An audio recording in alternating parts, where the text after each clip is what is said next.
Good evening and a very warm welcome to all of you in this evening live interactive session of ours where we generally try to discuss quality Ayurveda with you and we take your questions and we always try to take some important topics with you. The topics which are for the benefit of many people around the world. And today, one such topic is lupus. As is evident from the face which is behind my screen, you can see a butterfly wing shaped rash on the face around the nose. That is something which is the most common sign of a patient who is suffering from systemic lupus erythematosus, a disease which affects multiple organs of the body. A disease, the name of which might be uncommon, but it really brings an agony to the lives of those who are suffering from this lupus. So what exactly is lupus, what happens in lupus, and why this lupus develops, and at the end, what Ayurveda can do for a patient suffering from lupus. We'll be discussing these points. So let's start from the first point, which is what is systemic lupus erythematosus? The immune system, as we all know, fights with the infections, the bacteria and other kinds of pathogens that come from outside in our bodies. And an autoimmune disease like systemic lupus erythematosus, it occurs when the immune system confuses its own body cells as foreign ones and then starts attacking the same. So there are many autoimmune diseases and a major one of those is systemic lupus erythematosus. So let's proceed towards the symptoms of SLE. What exactly is SLE? So the common signs are fatigue. The patient will feel fatigue. There will be fever, or there can be general malaise. If the fever is not there, there will be joints pain, stiffness, swelling. The stiffness is more in the morning. There is butterfly shaped rash on the face that covers the cheeks and bridge of the nose, and there can be rashes at elsewhere inside the body also. Skin lesions that appear or worsen with exposure to sun. These are some of the common signs. Coming to the further advanced signs, there are some other signs also, some other symptoms also. I'll be coming to the next ones, and the next ones are fingers and toes that turn white or blue when exposed to cold or during stressful periods. So the microcirculation is deranged in a patient suffering from SLE. That is why, especially in cold, the fingers and the toes, they will turn blue. There will be shortness of breath. There can be chest pain. Dry eyes is one another important symptom, and there can be headaches. There can be confusions, which is known as delirium also. So there are so many symptoms, so many problems which a person can face when the person is suffering from a disease as risky as SLE. In allopathy, for SLE, till date, if I say there is no major treatment that is available, let's see the signs of lupus. When we talk about the various body parts where this signs comes, fever, fatigue, chest pain, achy joints, butterfly shaped rash on face, mouth ulcers can be there, kidney disease. Now why we are discussing this lupus especially before our live session, which generally contains too many people asking questions about their kidneys, that one of the major problems which people face suffering from lupus is lupus nephritis, a disease where the nephrons, they get inflamed due to lupus. Then there is weight gain or weight loss, and there are other skin rashes also.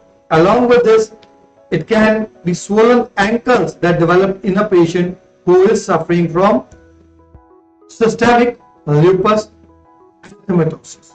So coming further, now what exactly are the causes of systemic lupus erythematosus? Now that we know that it is a major disease and there are so many complications that arise in a patient suffering from lupus or SLE, we'd like to have some further details that as far as allopathy is concerned, why the SLE develops. Now, as far as the allopathy is concerned, it tells that lupus is an autoimmune disease and it occurs when the immune system attacks healthy tissues in our body.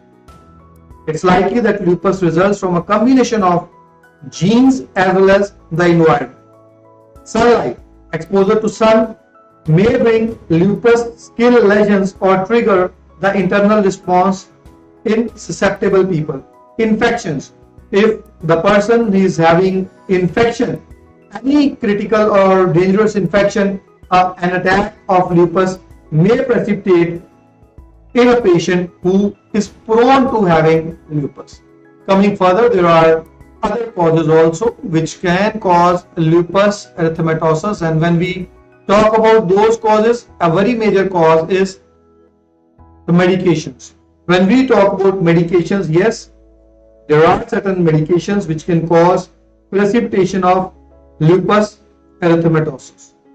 Like, if we go for the details, so I like to tell you that lupus can be triggered by certain type of blood pressure medications, anti-seizure medications, antibiotics. People who have drug-induced lupus usually get better when they stop taking the medication. But in some patients, although rare, the symptoms may persist lifelong. Now, what are the risk factors of lupus? If we talk about the probability that where the chances of lupus are more, lupus is more common in women, and although it affects people of all ages, it is more often diagnosed between the ages of 15 and 45. It is more common in African Americans and Asian Americans. So that is the instance of lupus, and talking about such a disease which has so much of profound problems, so much of impact on patients who are suffering from it. I'd also like to tell the complications of lupus. What exactly happens, what kind of complications lupus can cause inside the body. So when we talk about certain complications of lupus, lupus can cause a lot many complications, and the first one which we are going to discuss is kidneys. Inflammation is something which is caused by lupus, and it is very common for lupus to cause inflammation. Lupus can cause serious kidney damage, and as I just discussed, lupus nephritis is very common cause of kidney damage in patients. There can be brain and central nervous system problems too. If the brain is affected by lupus, you may experience headache, dizziness, behavior changes can be there, vision problem can be there, even strokes or seizures can be there. Many people with lupus, they experience memory problem, and they also experience problems in expressing their thoughts. So these are the complications which lupus causes on kidneys and brain. But it also causes problems in blood and blood vessels, because lupus may lead to blood problems, including a reduced number of healthy blood cells. That is, anemia can develop in a person due to lupus. The platelet counts can decrease, as a result of which bleeding and bleeding can be there. Blood clotting will be less. Inflammation of blood vessels can be there. In lungs also, inflammation can be there. It can be painful breathing. There can be bleeding into the lungs. Pneumonitis can develop in heart. Lupus can cause inflammation of heart muscle, the arteries, the heart membrane. So many problems by this single disease, which is known as lupus. That is systemic lupus erythematosus. The only treatment till date for a lupus patient in allopathy is taking corticosteroids, because once they know that the immune system has attacked any particular kind of body organ, the only thing which can be done in allopathy, since they don't know the reason, the underlying reason is not clear as yet, the only treatment available is administration of corticosteroids like prednisolone, methylprednisolone, deflazacort. Such kind of medications and some immunosuppressants can be given, and they do give recovery. The good thing is that even when a lupus patient is taking allopathic medication, although temporarily, the patient does see signs of recovery. But unluckily, the medications which are given in allopathy to a lupus patient, those medications can have serious complications in patients. As a result, prolonged usage of medications of lupus in themselves can cause so much of trouble that it is always advisable to choose Ayurveda as a pathy of choice, as a pathy which can give a very quick recovery in lupus and at the same time does not cause any side effect.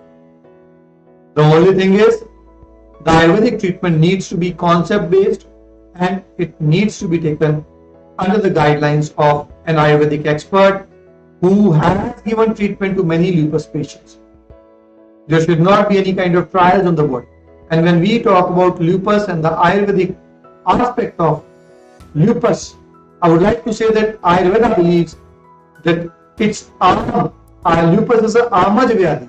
Ayurveda says that jatra naram durbalyat vipak vastu yorasay sam sangiko dehe sarab dosh prakop.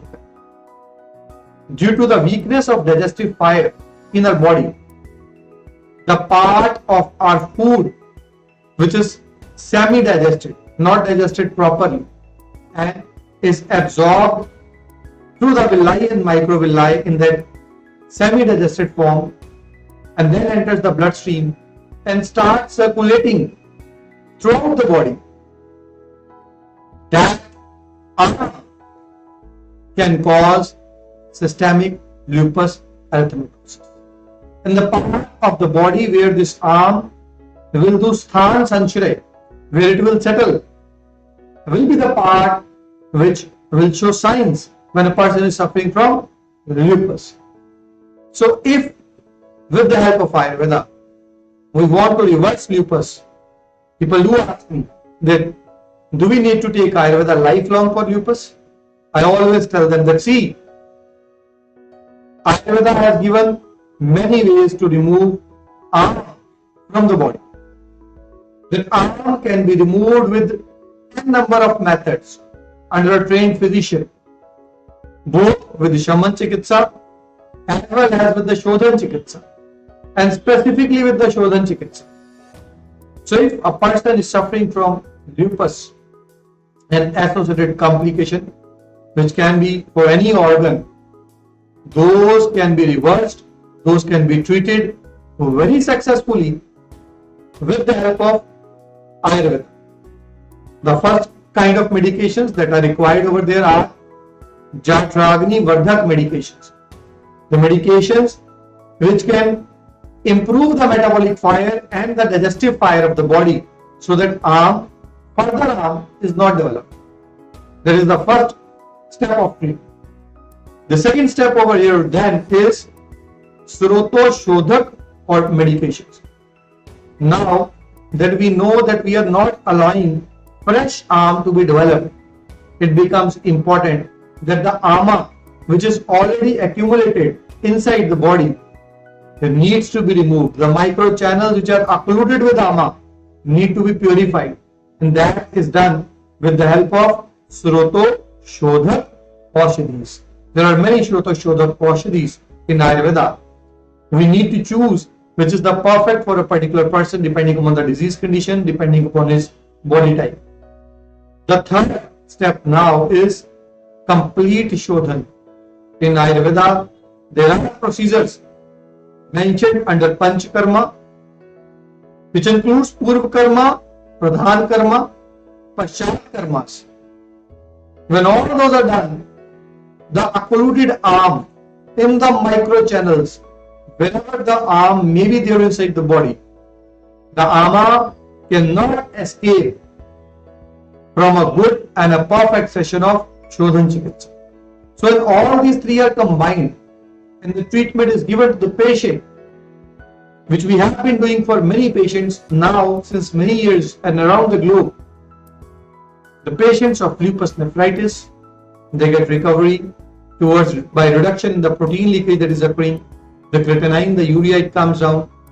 The morning stiffness, which is the most agonizing thing in such patients, that is corrected very quickly. People get a very good recovery and a very quick recovery. In the morning stiffness, all those patients who are suffering from lupus nephritis and systemic lupus erythematosus. So whatever might be the organ of a body which has been affected due to systemic lupus erythematosus, Ayurveda is always a pathy of choice and can give much of the recovery in all such patients. So, if you are suffering from this disease, all that is required from your end is, the number is there on your screens. You need to share your images so that we can see where exactly are the problems and any reports, any kind of treatment which you have underwent for the disease. And be rest assured, we will make sure that you come out of the disease.